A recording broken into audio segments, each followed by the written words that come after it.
So how did you first become interested in Daisaku Ikeda's work and the philosophy of value creating education? I'd love to know that. Yeah, I was thinking,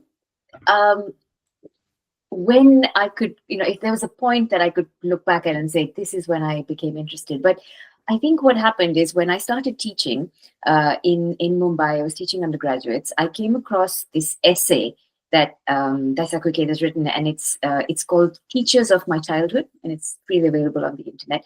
And it's a really beautiful essay about Ikeda's own teachers when he was a very young child and how they deeply influenced him. And then he talks about this beautiful concept called, he likens the role of a teacher really to this gardener of cherry trees. And it's called, in Japanese, they call the gardener of cherry trees a sakura mori.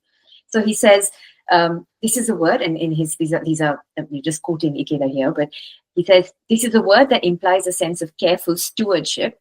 The sakura mori look after the cherry trees, encouraging them to grow, tending to their welfare, and generally caring for them throughout the 4 seasons.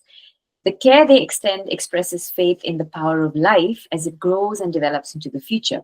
They don't fuss too much about the trees, but at the same time, they never ignore them. They observe the trees' growth in great detail, but allow them to develop freely. And then he says, each child is also unique. Each has a distinct way of flowering that is his or hers alone. To raise a tree or to foster people, we need a patient faith in their potential to flourish. A child who has poor grades or is out of control and behaving badly now may in the future grow into a person who does truly remarkable things.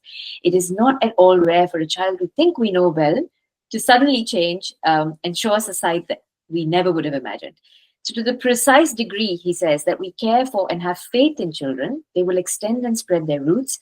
And it is this that will give them the strength to survive and make their way successfully through life. So I read this and I was so encouraged, and I actually wrote it out into my teacher book at that point.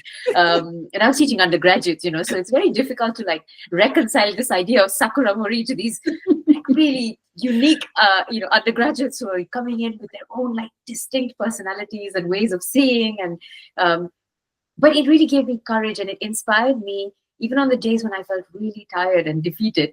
It really inspired me to feel like, as a teacher, I have a purpose. And this purpose is really, I need to figure out what it is, but a little care can go a really long way as a teacher. If I extend just a little bit of care to my students, that is going to really affect their lives. And so this essay is actually what made me curious to understand more about the role of a teacher, and then eventually value creating approaches to education. I think that's really where, if I had to think of a starting point, I think that would be where I would begin. Yeah, I totally understand that, because sometimes when I was teaching in class, now I teach online most of the time, but still online or face-to-face, there's a connection, a life-to-life connection with the child. And although you might want to share a concept and so pass on the concept, if you like, but there's the intent that you share that concept. It's all in that intent, but that intent can be shared with the voice, with the eyes, the body language, but at the end of the day, is the heart, yes. That pulses, if you like. Regardless of what it is, it's about this passion that we can pass on to the child, and so with a belief that they can do it, they can be successful, and regardless of where they are at. And and that's what I love. I love doing that. And you see in their little eyes something. Yes. It's a sudden connection. Yes, and you can't really explain it with words. There's something so special. And anyway, so well, thank you so much for sharing that. And your research explores Buddhist spirituality in education. Can you share how spirituality influences the teaching practices of the education of the educators you are studying? So you are studying educators at the moment, right? Yes. And so should I rephrase my question, because I think I was not reading it very fluidly. So your research explores Buddhist spirituality in education. Can you share how spirituality influences the teaching practices of the educators you are studying? Thank you. I'll try to share what I've understood. So yes, my PhD focuses on, well, it's actually, at this point, it's shaping up to be a lot about also myself as a value creating educator, but also I have these wonderful participants who are teachers in India, who are Buddhist practitioners. Actually, they're practicing Nichiren Buddhists, but they also self-identify as value creating educators.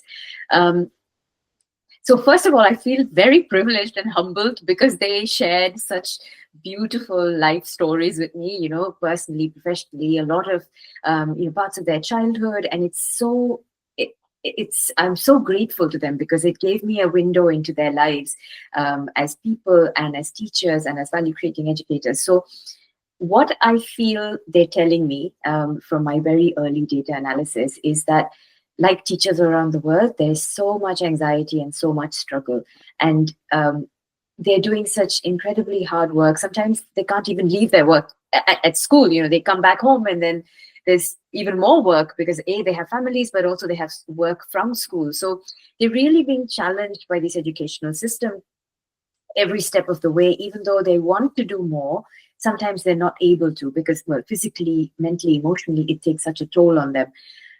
But I think what has come through is in a lot of cases, they say that their spirituality is something that offers them a place to look inward and a way to kind of do what Ikeda, he calls a human revolution. And a human revolution is this continuous, voluntary, deep inner transformation that occurs, you know, really at the deepest parts of one's life, the depths of one's life. And because we are human, there are days when these teachers, they feel they're able to do this human revolution well, and there are days when they can't. And it's always like this process. But what they say is that they pray for their students, and they, when a student challenges them, they go back and they really have this, this conversation with themselves, which is very difficult sometimes. And I could totally relate to it, because I know when you're challenged by a student or you feel challenged, and sometimes the immediate reaction is to, either blame them or place judgment or just be really angry. But these teachers have expressed that they do feel this, all of this anger and this sometimes resentment, but they come back to a place where they're able to have this conversation with themselves to see if there's anything that they could do better. And I think that's really powerful. And I think that's where their spirituality is able to offer them a tool to be able to think more deeply about their actions, their behavior as teachers. And they're able to, some of them have actually narrated stories where they're able to reconcile that, that kind of difference between them and their students. And I think, yeah. So is it a bit like a self-reflection? So, for example, some people might have a challenge at school with it can be any sort of challenge, but then naturally, as teachers, if you have the passion, and you would look into trying to reach out to that child, and so you would look at different tools to help you in the classroom, for example. So in this way, you self-reflect. Some people might not want that. They might go, okay, these are the tools, A plus B plus D, and you need to behave that way, right. or else. Yeah, yes. But other teachers might want to really explore many different tools so that they're not fixed. Is that what you mean by human revolution as well as a teacher? So it's more like to do also a self-reflection and question your your behavior, your words, why did it not go well? I remember when I was trained as a teacher, they used to say to me, okay, you have to do your planning. Planning is super crucial. Right. And if it doesn't go well, that's because of your planning. And I was really stuck with that, because the truth is, it's not true. In my personal experience, it's not always true, because you have many different factors that come into play. And it could be, so a child might come home to school feeling, in distress, or you have different energy, different, and so it's not on very stuck like this. It's there's different things to take into account. Yes. Yes. And I think you're so right. There's so many variables, aren't they? Like when you walk into a classroom. Variables. I couldn't find the word. There's no, that's what I meant when I said also there's no 2 days that are absolutely the same in teaching, because every day you go in, there is a different variable that appears out of absolutely nowhere, and you didn't see it coming for most part. So I don't think it's just a question of planning. I think for these, so to answer your question about self-reflection, I think the best way I would describe it, from having read the literature on, what the fundamentals of value creating education are, is that there's this Mahayana Buddhist principle called the greater self and the lesser self, right? And it's very useful and very, very simple, actually. In reading it, it's very simple, but because it says that the greater self is the self that embraces the suffering of the other, right? And it says, okay, I don't see you as the other. You and I are deeply interconnected, and therefore your suffering is something I will embrace, and I will try and find us a way forward. Whereas the lesser self is always putting that barrier between the self and the other and saying, no, I am me and you are you, and there is no way, for us to meet. And therefore that distinction is always creating problems. So for teachers, I think I would say it goes beyond self-reflection. I would say it goes beyond a simple, just sitting down and saying, oh, I could have done this, I could have done that. It's a deeply challenging endeavor where you transform on the inside. So because it's not just a question of transforming, or it's not just a question of reflecting, going back and taking action the next day. It's a question of really what has changed inside you that will then lead to a change in your relationship with that child as well. Not just in what action you take, but really in how you view that child, and how you were able to kind of overcome that anger or that resentment, not just to put a surface level kind of band-aid over it, but really to transform something on the inside that doesn't allow you to see or to allow you to neglect that child is actually suffering in its own way. Or that's very interesting, because here you're touching on deep compassion, and I think as educators, deep compassion is absolutely crucial to have in order to be able to do this profession.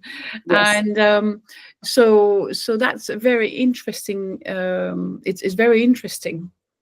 And also you mentioned about the prayers. So I think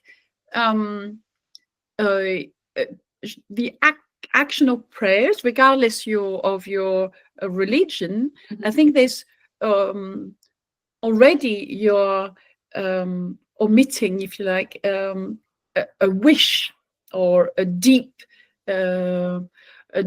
concern for the other person. So yes. So just to be able to do that is also a reflection of concern, deep compassion, profound compassion for your student, and therefore for humanity as a whole.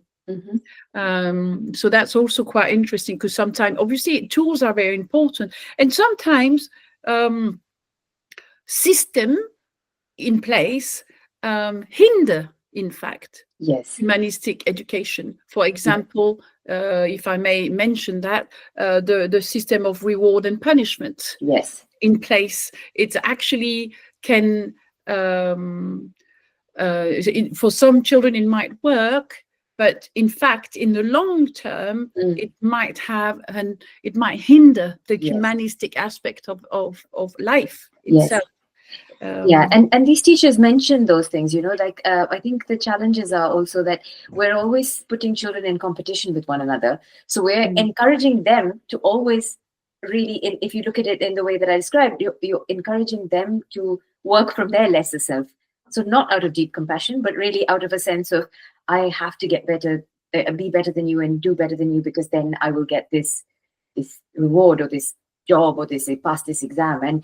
And so there's no sense of really kind of getting them to cultivate within them a sense of, I need to take someone else along. So that's very interesting. Yeah, it's a systemic thing.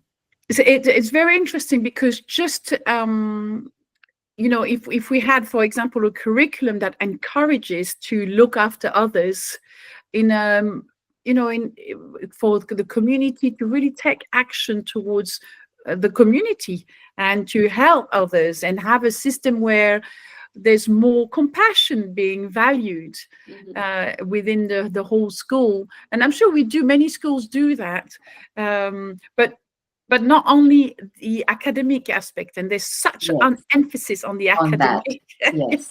And that's so universal, isn't it? I mean, we're talking from different contexts, but we can completely relate.